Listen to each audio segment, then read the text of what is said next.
ఇక్కడ చూసినట్టయితే కనుక forget or known candidate ID or previous TET marks అనేసి ఇవ్వడం జరిగిందనమాట. సో దీన్ని అయితే క్లిక్ చేద్దాం. ఇక్కడ క్లిక్ హియర్ అనేసి ఉంది కదా, సో దీన్ని అయితే క్లిక్ చేయాలి. క్లిక్ చేసిన తర్వాత మనకి ఇలా అయితే ఓపెన్ అవుతుందన్నమాట. ఆధార్ కార్డ్ అలాగే మొబైల్ నెంబర్ అనేసి ఉంది చూడండి. సో ఇక్కడ మనం చూసినట్టయితే కనుక ఇక్కడ forget or know candidate ID or previous TET marks అనేసి ఉంది కదా, సో దీన్ని అయితే ఇక్కడ క్లిక్ చేయాలి. క్లిక్ హియర్ అనేసి ఉంది కదా, సో దీన్ని క్లిక్ చేసిన తర్వాత మనకి ఇలా అయితే ఇంటర్ఫేస్ ఓపెన్ అవుతుంది. ఇక్కడ మనం మొబైల్ నెంబర్ కానీ లేకపోతే ఆధార్ నెంబర్ కానీ లేకపోతే హాల్ టికెట్ నెంబర్ కానీ ఏదైనా ఎంటర్ చేయొచ్చు. మనం ఎంటర్ చేసిన తర్వాత ఇక్కడ ఏదైతే గ్రీన్ కలర్లో గెట్ డీటెయిల్స్ అనేసి ఉందో దీన్ని అయితే క్లిక్ చేయాల్సి ఉంటుంది అనమాట. సో క్లిక్ చేసిన తర్వాత మనకి ఓపెన్ అవుతుంది అనమాట. సో మనకి టెట్ మార్క్స్ అనేవి ఓపెన్ అవుతాయి.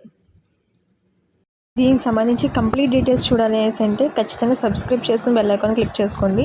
అండ్ కింద మీకు లింక్ అయితే ప్రొవైడ్ చేస్తాను. అండ్ ఫైనల్ రిజల్ట్కి సంబంధించి కూడా నేను లింక్ అవన్నీ కూడా ప్రొవైడ్ చేస్తాను. సో కాబట్టి ఖచ్చితంగా మన ఛానల్ సబ్స్క్రైబ్ చేసుకుంటే ప్రతి ఒక్కరికి కూడా పెట్టిన వెంటనే వీడియోస్ మీకు వచ్చే అవకాశం అయితే ఉంటుంది. కాబట్టి సబ్స్క్రైబ్ చేసుకుని బెల్ ఐకాన్ క్లిక్ చేసుకోండి.